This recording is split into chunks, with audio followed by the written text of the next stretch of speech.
ആൻ്റപ്പം വിളിച്ചിട്ട് എൽസമ്മയുടെ വീട്ടുകാരോട് പറയുന്നുണ്ട്, ഇവിടെ ഒരു പെൺകുട്ടിയെ കൊണ്ടും താമസിപ്പിച്ചിരിക്കുകയാണ്. കാണാൻ ഏകദേശം ഡാനിയമോളുടെ ലുക്കൊക്കെ ഉണ്ട്. ഞങ്ങളെ ചോദിച്ചിട്ട് ഒന്നും പറയുന്നില്ല. റീത്താമ്മ തന്നെ ഇവിടെ ഒന്ന് ചോദിക്കുക എന്ന് പറയാണ്. അങ്ങനെ റീത്താമ്മയും എൽസമ്മയുടെ മകൾ ഡാനിയയും കൂടെ കൂടിയിട്ട് ടെൽസയും കൂടെ കൂടിയിട്ട് നേരെ കുളത്തുപുഴയ്ക്ക് വരുന്നുണ്ട്. അങ്ങനെ കുളത്തുപുഴയ്ക്ക് വന്ന് കാർ നിർത്തി അവരിറങ്ങുന്നത് കണ്ടിട്ട് ആൻ്റപ്പനെ നമ്മുടെ നോക്കുകയാണ് കേട്ടോ. സ്റ്റാൻലി നോക്കുകയാണ്. താനാണോ വിളിച്ച് വിവരം പറഞ്ഞത് എന്ന് ചോദിക്കുമ്പം അത് പിന്നെ എന്ന് പറയുമ്പം മതി മതി, തൻ്റെ ഉദ്ദേശമൊക്കെ എനിക്ക് മനസ്സിലാകുന്നുണ്ട്. അയ്യോ സാറേ, അങ്ങനെയല്ല. ഒരു ദിവസം റീത്താമ്മ എന്നെ വിളിച്ചു. ആ സമയത്ത് ഇവിടെ ഏതാ ശബ്ദമെന്ന് ചോദിച്ചു. ഒരു പെൺകുട്ടി ഉണ്ടെന്ന് ഞാൻ അറിഞ്ഞില്ലോ എന്ന് എന്നോട് ഇങ്ങോട്ട് ചോദിച്ചപ്പോഴാണ് ഞാൻ കാര്യങ്ങൾ പറഞ്ഞത്. അവരെങ്ങനെയോ അറിഞ്ഞതാണ് എന്ന് പറയുന്നുണ്ട്. അങ്ങനെ റീത്താമ്മ കാറിൻ്റെ ഡോർ തുറന്നുകൊണ്ട് വീട്ടിലേക്ക് കയറി വരികയാണ്. ഈ സമയം സ്റ്റാൻലി അവിടെ മദ്യപിച്ചുകൊണ്ടിരിക്കുകയായിരിക്കും. ടെൽസയും റീത്തയും കൂടി അകത്തേക്ക് കയറി വരുമ്പോൾ സോഫയിലെല്ലാം നായ്ക്കളായിരിക്കും കേട്ടോ. അപ്പോൾ സ്റ്റാൻലി ഇരിക്കുന്ന പറയുമ്പോൾ ഇവിടെ എവിടെ ഇരിക്കാനാ, മൊത്തം പട്ടികളിരുന്ന സ്ഥലമല്ലേ, ഞങ്ങളൊക്കെ അന്തസ്സുള്ളവരാ, ഇങ്ങനെ സോഫയിലൊന്നും പട്ടിയെ കയറ്റി ഇരുത്തില്ല, നിങ്ങൾക്ക് പട്ടിയേക്കാൾ അന്തസ്സ് കുറവല്ലേ, അതുകൊണ്ടാണ് അവിടെ ഇരിക്കാൻ പറഞ്ഞത്. സ്റ്റാൻലി മതി, ഞാൻ അതിനൊന്നും വന്നതല്ല, നീയായിട്ട് ഗുസ്തി പിടിക്കാനും വന്നതല്ല. എൻ്റെ അനിയത്തിലെ ജീവിതം ഇപ്പം തന്നെ നായനൊക്കെ അവസ്ഥയിലാണ്. നീ ഇവിടെ ഒരു വെപ്പാട്ടിയെ കൊണ്ട് താമസിപ്പിച്ചിട്ടുണ്ടെന്ന് അറിഞ്ഞല്ലോ എന്ന് ചോദിക്കുമ്പം ദേ ഞാനൊരു കാര്യം പറയാം, മര്യാദയുടെ ഭാഷ സംസാരിക്കുകയാണെങ്കിൽ മാത്രം ഇവിടെ നിന്നാൽ മതി, അല്ലെങ്കിൽ ഇപ്പം തന്നെ ഇവിടെ നിന്ന് ഇറങ്ങിക്കോണം. വൃത്തിയായിട്ട് സംസാരിക്കാൻ ഇവിടെ പറ്റില്ല, ഇതെൻ്റെ വീടാ, സ്റ്റാൻലി ജോസഫിൻ്റെ ബംഗ്ലാവാ എന്ന് പറയുന്നുണ്ട്. ഒരു പെണ്ണിനെ നീ ഇവിടെ കൊണ്ട് താമസിപ്പിച്ചിട്ടില്ലേ എന്ന് ചോദിക്കുമ്പം അങ്ങനെ മര്യാദയുടെ ഭാഷയെ പറ എന്ന് പറയുന്നുണ്ട്. ആരാ അവള്, എവിടുന്ന് അവൾ വന്നത് ഞങ്ങൾക്കറിയണം. ഞങ്ങളുടെ അനിയത്തിനെ തനിക്ക് വേണ്ടല്ലേ, എത്ര നാളായി അവളൊന്ന് കാണാൻ വന്നിട്ട്, തനിക്ക് 3 മക്കളുണ്ട്, അത് തനിക്കറിയോ, അതും തനിക്ക് അന്വേഷിക്കേണ്ട ആവശ്യമില്ലല്ലേ എന്ന് ചോദിക്കാണ്. അങ്ങനെ സ്റ്റാൻലി പറയുന്നുണ്ട്, എൻ്റെ മക്കളുടെയും എൻ്റെ ഭാര്യയുടെയും കാര്യങ്ങൾ ഞാൻ നോക്കുന്നുണ്ട്. പിന്നെ അവിടെ വന്ന് നിന്റെ കീഴെ കിടക്കാൻ എനിക്ക് സാധിക്കില്ല. ഇവിടെ വന്ന് നിൽക്കാൻ അവർക്കും ഇഷ്ടമില്ല. അതുകൊണ്ട് 2 കൂട്ടുകാർക്കും എന്താണോ സൗകര്യം അത് ഞാൻ ചെയ്യുന്നു എന്ന് പറയുമ്പം എവിടെ അവള്, എനിക്ക് അവളെ ഒന്ന് കാണണം എന്ന് പറയുമ്പം സ്റ്റാൻലി മിണ്ടാതിരിക്കുന്നുണ്ട്. ആൻ്റപ്പനോട് കാണിച്ചു കൊടുക്ക് എന്ന് പറയാണ്. ടെൽസയും റീത്തമ്മയും കൂടി അലീന കിടക്കുന്ന ആ മുറിയിലേക്ക് ചെല്ലുന്നുണ്ട് കേട്ടോ. ഇവരുടെ കാർ വരുന്ന ശബ്ദമൊക്കെ അലീന കേട്ടിരുന്നു. ആൻ്റപ്പനാണെങ്കിലോ അത് എൽസമ്മയുടെ ചേച്ചി റീത്തയാണെന്ന് പറയുകയും ചെയ്തിരുന്നു കേട്ടോ. അതുകൊണ്ട് തന്നെ നോക്കി അങ്ങനെ നിൽക്കാണ്. ഈ സമയം അപ്പോഴേക്കും അപ്പച്ചൻ അങ്ങോട്ട് ഇറങ്ങി വരുന്നുണ്ട്. ഓഹോ, നിങ്ങളോടുണ്ടല്ലേ, നിങ്ങളോട് അറിഞ്ഞിട്ടാണോ ഈ പരിപാടിയൊക്കെ ഇവിടെ? എന്ത് പരിപാടി റീത്തമ്മേ, ഒന്നും അറിഞ്ഞില്ലല്ലേ?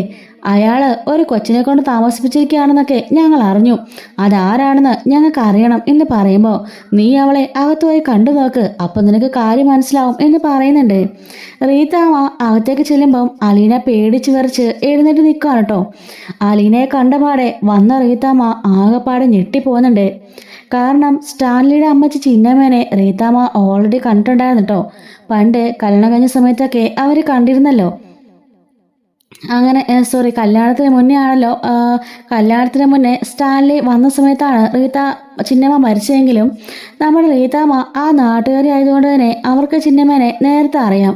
ചിന്നമ്മയുടെ അതേ രൂപം, അതേ ഭാവം, അതേ പൊക്കം, അതേ വണ്ണം, അതേ കളറ് എല്ലാം കൊണ്ടും വീണ്ടും ഒരു ചിന്നമ്മ പുനർജനിച്ച് നിൽക്കുന്നത് പോലെ തന്നെ നമ്മുടെ റീത്തമ്മയ്ക്ക് തോന്നുകയാണ്.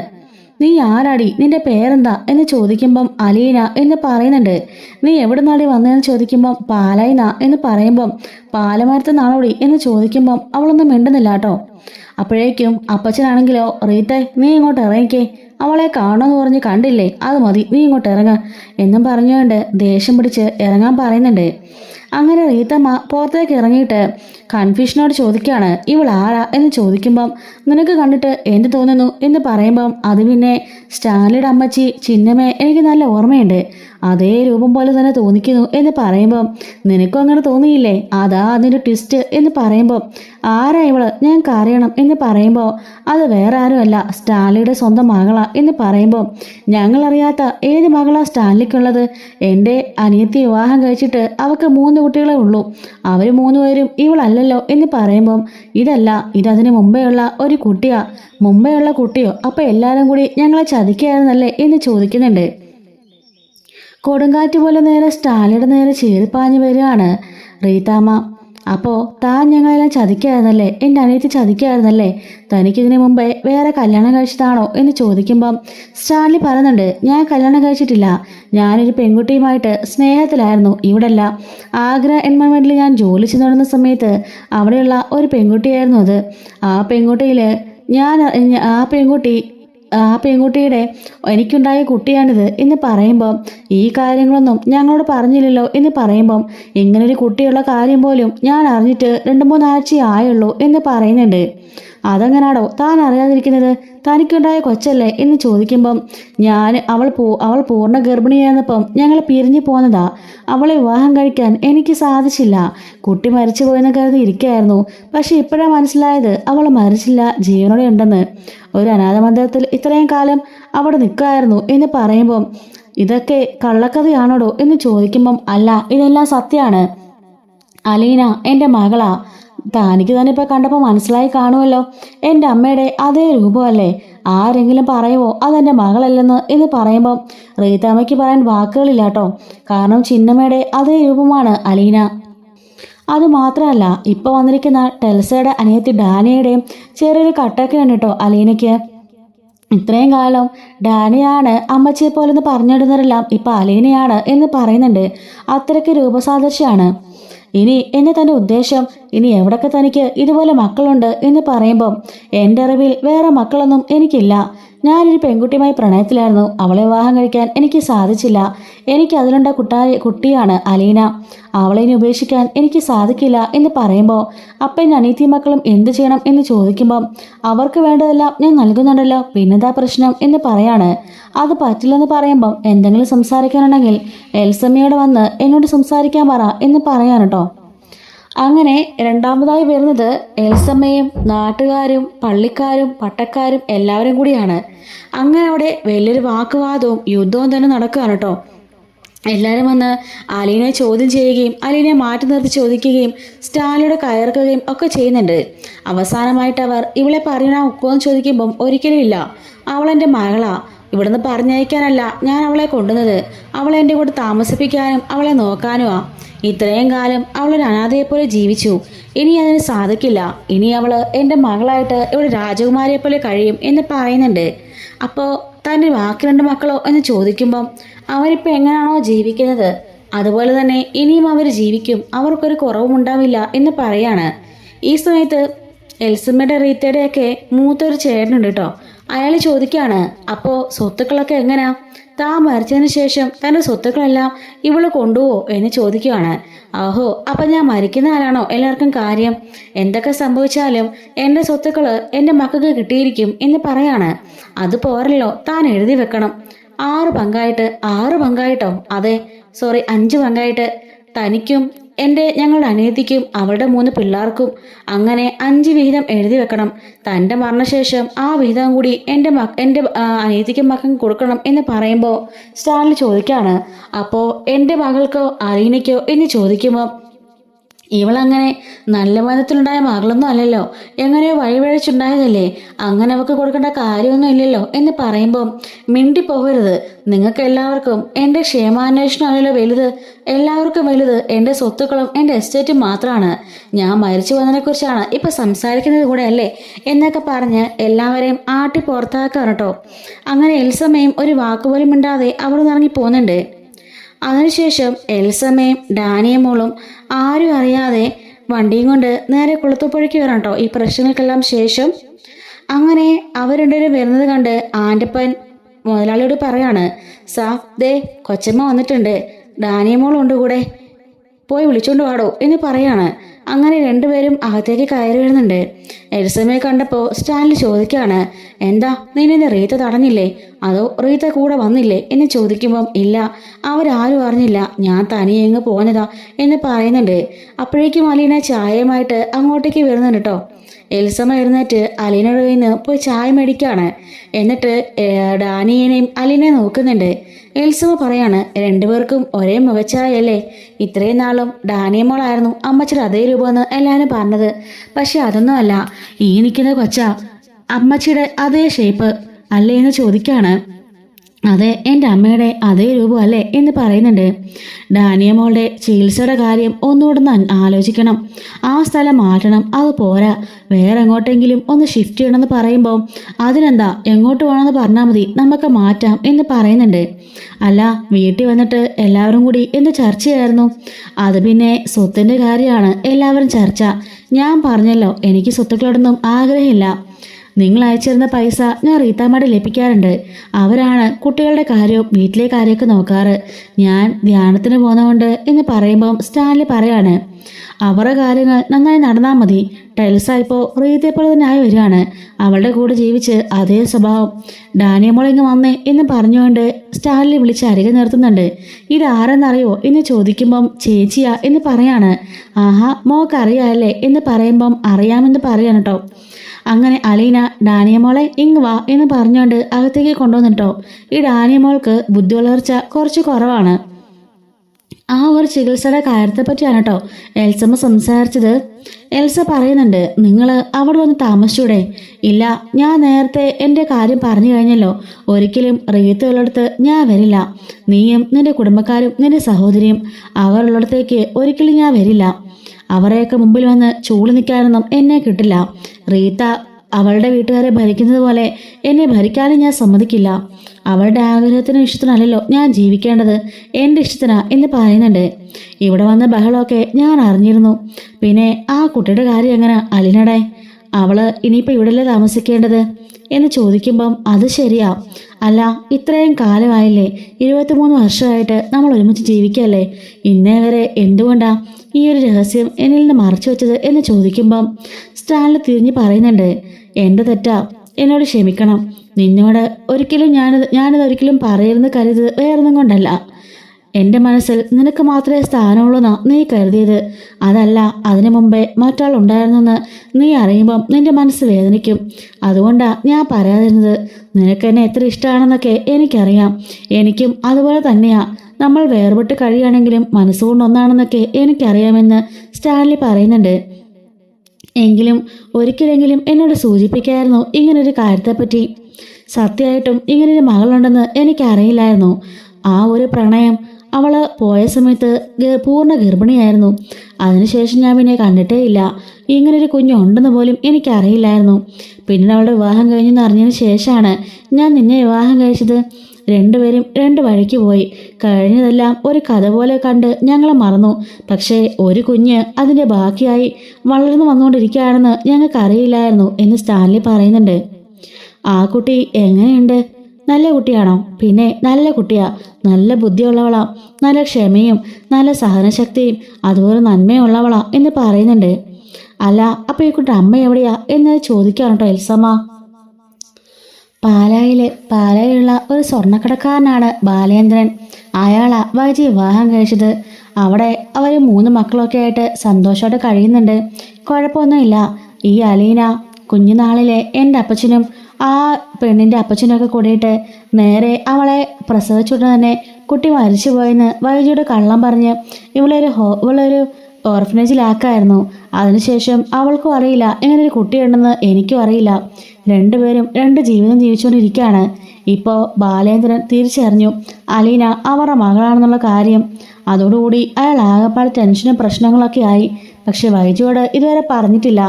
അയാൾ ഈ അലീനെ നന്നായി സ്നേഹിക്കുന്നുണ്ടായിരുന്നു, സ്വന്തം മകളെ പോലെ. അയാളാ എന്നോടൊന്ന് കാര്യങ്ങൾ പറഞ്ഞതും ഇവിടെ കൊണ്ട് നീപ്പിച്ചതും എന്ന് പറയാൻ കേട്ടോ. അങ്ങനെ അവരുടെ ആകെയുള്ള ആ പ്രണയവും ഗർഭിണിയായതും ശേഷം ആക്സിഡന്റ് ഉണ്ടായതും അതുപോലെ ഈ ബാലേന്ദ്രൻ അറിഞ്ഞതും ഇവിടെ കൊണ്ടാക്കിയതും മോളെ പോയി കണ്ടതും എല്ലാ കാര്യങ്ങളും പറയുന്നുണ്ട് കേട്ടോ. എൽസമ്മ അപ്പോഴേക്കും കരഞ്ഞുകൊണ്ട് പറയുന്നുണ്ട്, സാരമില്ല, എങ്കിലും ഇപ്പോൾ നിങ്ങൾക്ക് അവളോടുള്ള ബന്ധവും ഹേയ് അങ്ങനൊന്നുമില്ല. ഞാൻ വൈജയെ കണ്ടിട്ട് കൂടിയില്ല. എൻ്റെ മനസ്സിൽ നീയും മക്കളും മാത്രമേ ഉള്ളൂ. ഇപ്പം അലീനയും എൻ്റെ ചോരയല്ലേ എന്ന് പറയുമ്പം അതെനിക്ക് വിഷമമൊന്നുമില്ല. നല്ല കുട്ടിയാ, ഞാൻ കണ്ടു എന്ന് പറയാൻ കേട്ടോ. അങ്ങനെ എൽസമ്മയും അതുപോലെ സ്റ്റാൻലിയും കൂടെ നേരെ ആ മുറിയിലേക്ക് ചെല്ലുകയാണ്. അപ്പോഴേക്കും ഡാനിയമോള് അലീനയുമായി ഒന്നിച്ചിരുന്ന് കളിക്കുന്നത് കാണുന്നുണ്ട് കേട്ടോ. അവള് നല്ലവണ്ണം അലീനയുമായിട്ട് അടുക്കുന്നുണ്ട്. ഇപ്പോൾ എങ്ങനെയുണ്ട്? ഡോക്ടർ എന്താ പറഞ്ഞത്? ഡോക്ടറിനോട് ഇപ്പം അധികം വ്യത്യാസം വരുന്നില്ല. നേരത്തെയൊക്കെ നല്ല ഇമ്പ്രൂവ്മെൻ്റ് ഉണ്ടായിരുന്നു, ഇപ്പം നല്ല ഇമ്പ്രൂവ്മെൻ്റ് ഒന്നും കാണുന്നില്ല. വേറെ എവിടെയെങ്കിലും ഒന്ന് നോക്കണം എന്ന് പറയാണ്. അപ്പോഴേക്കും സ്റ്റാൻലി പറയാണ്, നീ ഇങ്ങനെ ധ്യാനം എന്ന് പറഞ്ഞ് നടക്കാതെ അവളുടെ കൂടെ തന്നെ നിൽക്ക് എന്ന് പറയുമ്പം നിങ്ങളും കൂടെ വേണം, നമ്മൾ രണ്ടുപേരും കൂടെ ഒന്നായാലേ അവളെ ശരിയാക്കാൻ പറ്റുള്ളൂ എന്ന് പറയുമ്പം അങ്ങനെയാണെങ്കിൽ ഡാനിയെയും കൂട്ടി നീ ഇങ്ങോട്ടേക്ക് വാ, ടെൽസയും അവനും അവിടെ നിൽക്കട്ടെ എന്ന് പറയുന്നുണ്ട്. അത് പിന്നെ ചേച്ചിയില്ലാതെ ഞാൻ എങ്ങനെയാ? അങ്ങനെ പറഞ്ഞ എങ്ങനെയാ റീത്തെ, എങ്ങനെയാ എൽസമ്മേ? നമ്മുടെ ജീവൻ നശിപ്പിച്ചത് തന്നെ നിന്റെ ചേച്ചി റീത്തയാ. അയ്യോ അങ്ങനെയൊന്നും പറയില്ലേ, ചേച്ചി എൻ്റെ അമ്മയെ പോലെയാ, എന്നെ നോക്കിയതും വളർത്തിയെല്ലാം എൻ്റെ ചേച്ചിയല്ലേ എന്ന് പറയുമ്പം അതൊക്കെ ശരിയായിരിക്കാം. പക്ഷെ നിന്റെ ചേച്ചി സ്വാർത്ഥയാ. നീയും ഞാനും മക്കളും എല്ലാം അവളുടെ കീഴിൽ നിൽക്കണം എന്നൊരു തോന്നൽ അവക്ക്. അതൊരിക്കലും നടക്കില്ല. നിനക്ക് വേണമെങ്കിൽ പോകാം റീത്തയുടെ കൂടെ, പക്ഷേ എന്നെ അങ്ങോട്ടേക്ക് വിളിക്കണ്ട. ഇങ്ങോട്ട് വരാം എൻ്റെ കൂടെ, എൻ്റെ ഭാര്യയെ ജീവിക്കാൻ, എൻ്റെ മക്കളുടെ അമ്മയെ ജീവിക്കാൻ. അത് നിനക്ക് പറ്റുമെന്ന് ചോദിക്കുമ്പം എൽസവ മിണ്ടാ നിൽക്കാൻ കേട്ടോ. അപ്പോഴേക്കും അലീനയും ഡാനയും കൂടി അങ്ങോട്ടേക്ക് ഇറങ്ങി വരുന്നുണ്ട്. എന്നിട്ട് നമ്മുടെ അലീനയെ ചേർത്ത് പിടിച്ചിട്ട് പറയുന്നുണ്ട്, ഇവളെൻ്റെ മകളാ, ഒരിക്കലും ഉപേക്ഷിക്കാൻ എനിക്കാവില്ല. നീ നിന്റെ റീത്തമ്മയോട് പോയി പറഞ്ഞേക്ക്, അവളുടെ ആഗ്രഹമൊക്കെ കെട്ടിപ്പൂട്ടി വെച്ചേക്കാൻ. അത് മാത്രമല്ല എൻ്റെ സ്വത്തിനൊരു വിഹിതം ഇവൾക്കുള്ളതാ, അതും പറഞ്ഞേക്ക്. പിന്നെ ഈ സ്വത്ത് കണ്ട് ആരും വെള്ളം ഇറക്കണമെന്നും കൂടെ പറഞ്ഞേക്ക്. നിനക്കും നിന്റെ മക്കൾക്ക് അവകാശപ്പെട്ടതൊക്കെ ഞാൻ തന്നിരിക്കും, അതിനൊരു മാറ്റവും. സ്റ്റാർലി ജോസഫ് അതിന് മരിക്കേണ്ട കാര്യമൊന്നുമില്ല. നിന്റെ ചേച്ചിയുടെയും ചേട്ടന്മാരുടെയൊക്കെ ലക്ഷ്യം അതാ, ഞാൻ മരിക്കുക, എൻ്റെ സ്വത്തുക്കളൊക്കെ എടുക്കുക. നിനക്കും അതാണോ ആഗ്രഹം എന്ന് ചോദിക്കുമ്പം അയ്യോ എനിക്ക് അങ്ങനെയൊന്നും ഇല്ല എന്ന് എൽസമ്മ പറയാൻ കേട്ടോ. എൽസമ്മ ശരിക്കും ഒരു ശാന്ത സ്വഭാവക്കാരിയും ഒരു പാവത്താനുമാണ് കേട്ടോ. ഈ റീത്താമ്മയുടെ പിടിയിലാണ് എൽസമ്മ. എല്ലാ കാര്യങ്ങളും ചോദിക്കുന്നത് റീത്തയോടാണ്. എന്ത് ചെയ്യണമെങ്കിലും റീത്തയോട് ചോദിക്കും.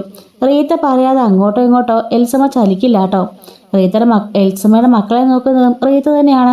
അങ്ങനെ എല്ലാ അർത്ഥത്തിലും അവളുടെ അവകാശങ്ങൾ പൂർണ്ണമായും റീത്തയുടെ കയ്യിലായതുകൊണ്ട് തന്നെയാണ് എൽസമ്മയ്ക്ക് ആ പിടിയിൽ നിന്ന് വിട്ടുവരാൻ സാധിക്കാത്തത്. ശരിക്കും ഒരു ടോക്സിക് സിബ്ലിങ്സ് ആണ് കേട്ടോ. അവര് ടോക്സിക് ആയിട്ടുള്ള റിലേഷൻഷിപ്പാണ് അവർക്കിടയിലുള്ളത്. എന്നാൽ അത് തിരിച്ചറിയാൻ എൽസമ്മയ്ക്ക് സാധിക്കുന്നില്ല കേട്ടോ.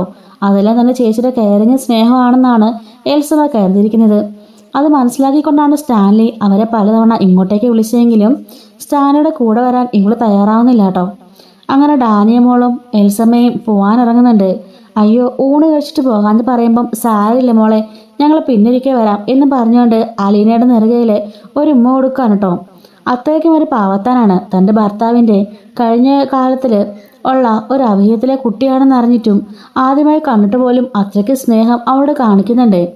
അലീനയ്ക്കും ഒരുപാട് ഇഷ്ടപ്പെടുന്നുണ്ട് കേട്ടോ ആ അമ്മേനെ. അങ്ങനെ എൽസമ്മയും ഡാനിയമോളും കൂടി പുറത്തേക്ക് പോകുമ്പം ടാറ്റ ചേച്ചി എന്നൊക്കെ പറഞ്ഞ് ചിരിച്ചുകൊണ്ട് പോവാണ്.